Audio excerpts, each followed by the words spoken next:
Hi, my name is Willie Flores-Brown, and today I'll be speaking on the Gulf War Register. This is a piece by James Lawrence Harrington. My research paper goes as such. No war should ever be considered a just war. Every war in history has brought pain to the soldiers and residents of the conflicted country. The only people who truly understand the horrors of war are those who experience it firsthand. In 1990, a war was waged by 34 nations and the United States against Iraq in response to their invasion of Kuwait. The Gulf War veterans returned in a debilitated state. They suffer from Gulf War syndrome. They returned from a war fueled by greed and an unjust cause for conflict. James Lawrence Harrington was a Navy Reserve corpsman, and he writes a letter of resignation to his commander. He is not a known hero, but he had the courage to stand up for his morals. He refuses to fight in the Gulf War.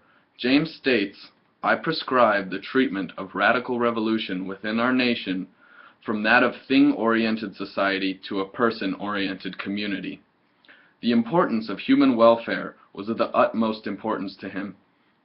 Soldiers were being hurt, and all for the control of another country's resources.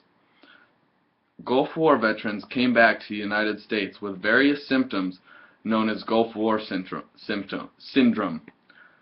The National Academic Press describes the symptoms as, "Many veterans experienced an array of unexplained symptoms such as fatigue, muscle and joint pain, loss of concentration, forgetfulness, headache, respiratory complaints, rashes, sleep disturbances, and gastrointestinal distress. These are due to the chemicals involved in the war." Harrington wants more priority put on the people so things like Gulf War syndrome don't occur. Research Advisory Committee on Gulf War Veterans' Illnesses says in their research that the exposure was to depleted uranium, anthrax, vaccine, fuels, solvents, sand and particulates, infectious diseases, and chemical agent-resistant coating. The government knew full well that these chemicals would cause harm because that's what they were created for. This syndrome was completely preventable and would not have happened if we valued the welfare of the person more than the oil reserves in Iraq. James Lawrence wasn't specifically targeting Gulf War syndrome with his letter, but it's an example of ignorance. He says we're assuring our own self-destruction. He wants everyone to be recognized as a person and for everyone to be safe. So James Lawrence, his letter to his commander goes as such. "There comes a time in life when maintaining silence but a betrayal of one's own spiritual core of being. Such a time has come, and I must declare that the expansion of my heart and over the limited sphere of my mind, that I am a conscientious objector opposed to any and all wars. The power and command of my faith dictates that I work diligently and completely to stop war. To this end do I dedicate my efforts of my life. I do not hold that the absence of participation in war is itself peace.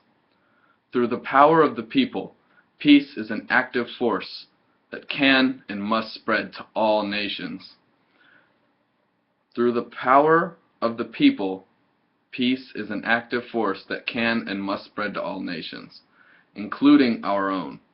Our nation suffers from a deep malady in its consciousness that leads it down to the path of continual violence and strife.